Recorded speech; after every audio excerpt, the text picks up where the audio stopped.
Hello and welcome to the Celtic View Podcast, the official podcast of Celtic Football Club. I'm Joe Donnelly, a reporter within the club's multimedia team, and I'm joined today by Celtic's number 57, the centre-back, otherwise known as Welshie. It's Stephen Welsh. Thanks for joining us today, Stephen. No bother at all, mate. Happy to be here. Stephen, you of course made your debut in the Celtic senior side towards the end of last season, which we'll speak a little bit more about later in the conversation. But firstly, I wanted to talk about your experience in the team this year.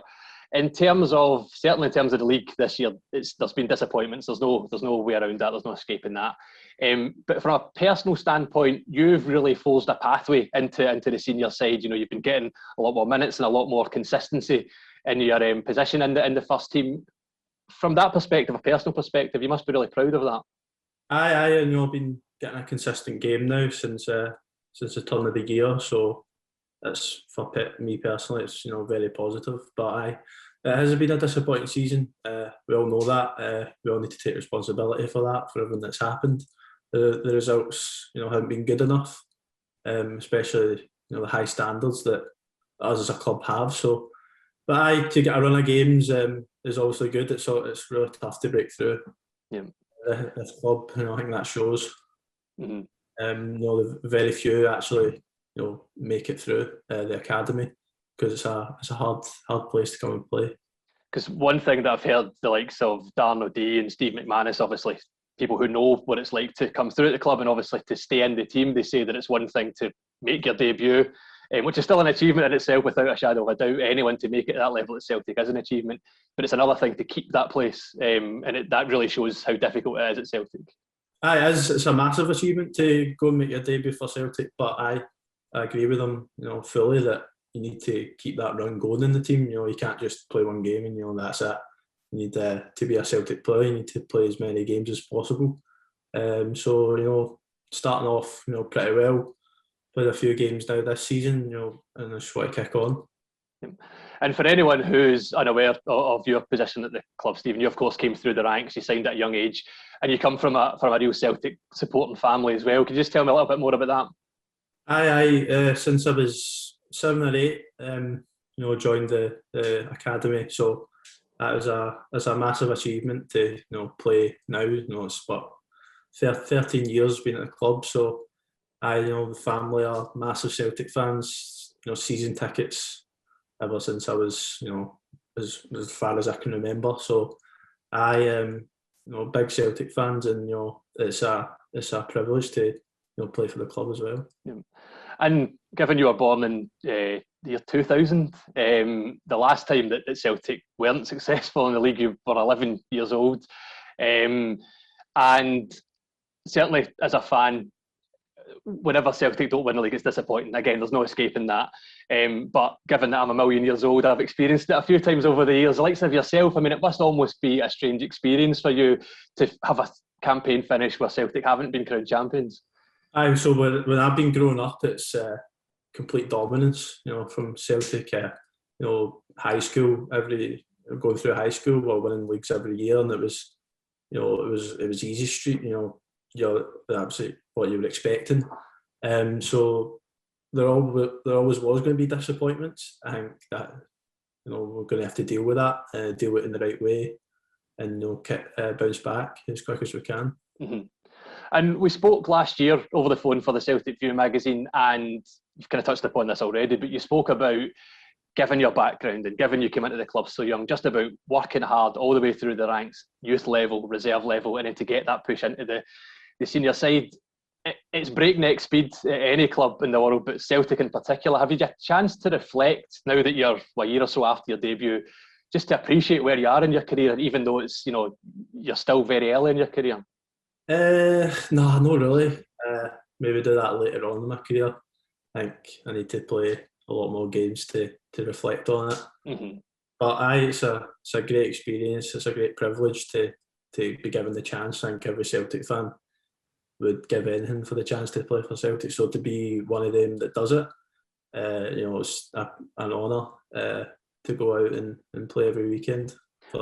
One of the things you said in that conversation, just off the back of you mentioning being a fan as well, is you said when you're playing, naturally you need to separate the Celtic fan and the Celtic player because you've got a job to do for the club. But likewise, you understand what the club means and you're really invested in that as well. And as somebody that works in the media side, whilst it's nowhere near the same thing, I find it difficult to separate the fan from, the job at hand. How do you do that? How difficult is that as someone who's got the biggest responsibility on the pitch? I think the bottom line is that you need to be professional. You need to take, the emotional side out of playing for Celtic because you are a fan. You're a footballer at the end of the day and you need to go out and do your job.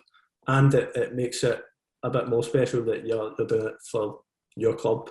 But yeah, you're a footballer first and foremost. You need to do your job and be professional. I think just in terms of how the season has went this year, naturally a lot of fans are looking to the future. It's only natural when you get to this stage, in success or in disappointment. Given the way the season's went this year, I think that it'd be fair to say that as we're looking forward, fans are maybe looking at the likes of yourself, some of the younger guys who understand what it's like, who have come through the ranks, and perhaps if we're looking forward, they kind of see you as kind of key in that position. Guys like yourself who are younger, who have got a lot of your career ahead of you. Do you feel that at all yourself? We've got brilliant young players at the club. From under 18s through to the boys that are up with the first team. We've signed Dave as well, who's a younger player. It's hard to say because you never know what's going to happen with next season. There's going to be changes maybe, but you just need to take it each day as it comes. And we've got brilliant young players to come and break through. A few training with the first team, a couple training with the first team, and now that have high hopes for. They're rated really highly at the club. So, we'll see what happens with them. Hopefully they get their opportunity. Yeah. Because I think they deserve it. I think any time that we've spoken or, I've seen you speaking in pre-match press conferences, post-match, whatever, you seem confident in your ability, which is something which I know gets instilled in you guys throughout your pathway through the Celtic Youth Academy. I suppose just further to the last question, no matter who the manager is on a permanent basis, come the start of next season, if you're given the call up, if that trust is put in you, you're more than willing or more than ready to step up. Of course, I've had a run of games under Kendall now, so and I've known him for a few years now, so it's very comfortable to play under him. You know exactly what he wants, how he wants me to play. So there's no problems there, and it's it makes it very easy for me to go out and play when he's got the back in him. Mm-hmm.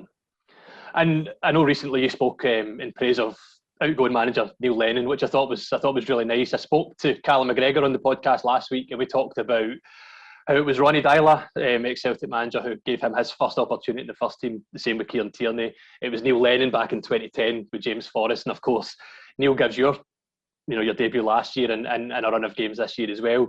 And we spoke about how that's kind of intrinsic in the club. It's part of the DNA to give the young guys a chance coming through, and it was nice to see you thanking Neil for everything he's done for you in your career as well so far. You just need trust, especially in a young player, to go out and play. When I made my debut, it was an important point of the season. So to come in and play and help the team was a surprise more than anything that I got into play. But you have to go and take your chance. It's all about taking chances at this level. Mm-hmm. So if you do that, the manager will trust you, even more. One of the things which really helped Cal McGregor in the earlier stages of his career was going down to Knox County for that season. I know that you were at Morton yourself. Just from your own perspective, I mean, how valuable is that, getting that, that chance to play before you make that step up in the first team at Celtic? Definitely. I think if you don't make your debut, 17, 18, and you still haven't played a first team game, you need to go out on loan to experience the men's game. And played 20 games at Morton, and it was for 6 months, and it was brilliant. Came back, a more developed player. You know the game a lot better than you did playing at reserve. It's a massive jump, and it took a few weeks to get used to it first team level. But it was a great experience, and I can only thank Morton for that, for taking me in and giving me the game time that I needed at that point. I know that when you get asked this question all the time, yourself and like sort of Mikey Johnson, young guys coming through, that you get asked about nerves, and everyone thinks that you've got, there's a potential of nerves before the game, but I know you've said yourself that once you're out there, those nerves are calm. Just speaking to those chances to step up at Morton, I know you're very thankful, but from that kind of mental side of the game, does it help that as well? Aye, massive, especially when especially in the Championship. It's a really tight league, so you're fighting for 3 points every week. There's a lot of pressure, especially with the fans. There's no fans at reserve level, so there's a lot of pressure for them as well. And it was a different type of football for what I had at Celtic, because it didn't really matter about the performance necessarily. It was all about the result, and if you get the result, that's a positive. Mm-hmm. When you did eventually make your debut, you said yourself you were relatively surprised in the way it worked out. Confident game, 4-1 win away from home. In terms of surprise, then you've spoken about your family and how invested they are in Celtic. What was their reaction to, firstly, you getting the call up and then the performance afterwards? No, they were probably as surprised as me, but they were buzzing. Most of them came to the game, managed to get them tickets for that. So, they all came to the game, and I'm sure they were happy to see the team win as well, because it's a big moment for the whole family. Yeah. Speaking of big moments, you've led me into this next question very well, mate. Thank you.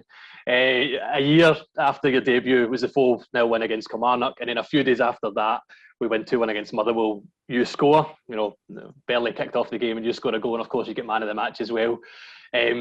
Which is not bad, is it? If you're gonna score a goal, you may score your first goal for Celtic, you may as well get man of the match as well. It was a surreal moment. I wish there was a full stadium there to see it, but the way things are going now, hopefully they can come back soon, because we've missed a lot. But that unbelievable moment, that's the thing you dream of as a kid. Going to watch them play, thinking, imagine you scored at Celtic Park as a fan, as a player.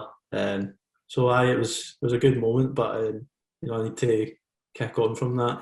Can't just look back on that and think how good it was, but you need to kick on, be more consistent, and hopefully be more of a threat in the box as well.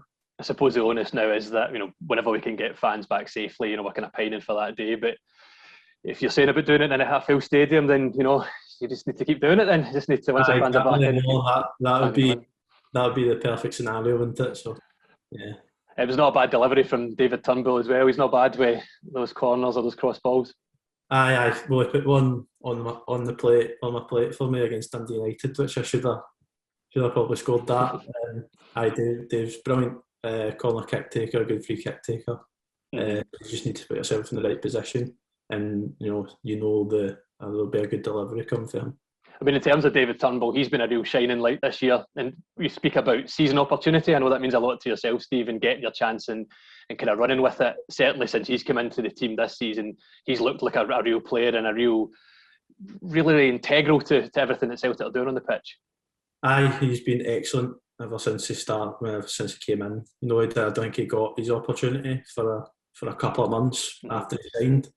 But ever since he's came in, he's been excellent. We've relied on him a few times, so for that, the pressure to be on him like that, and him having to dig us out a hole, in a couple of games, it's good for him, and he could be a big player for us in the coming years. Hopefully he kicks on and becomes an even better player. Absolutely. And Cal McGregor, again, getting back to the conversation we had last week, he spoke about playing for pride between now and the end of the season. Of course, we've still got the Scottish Cup. We've got the fixture schedule there not too long ago. And I suppose, given you've got a bit of a run in the team yourself now, Stephen, do you agree with that it's about playing for pride? There is another tournament to play for, and just keep pushing towards from now until the end of the season? Exactly. In the league, it's probably more about playing for pride. 6 games left, I think it is now. And we need to go and try and win every one of them and put a statement down, hopefully. And then in the cup, it's another trophy that we can go and win. I think we really need to go and win that to stamp our authority down, because we've had a great run in the Scottish Cup for the last 4 years. 4 in a row. We want to go and win it again, and hopefully we can do that.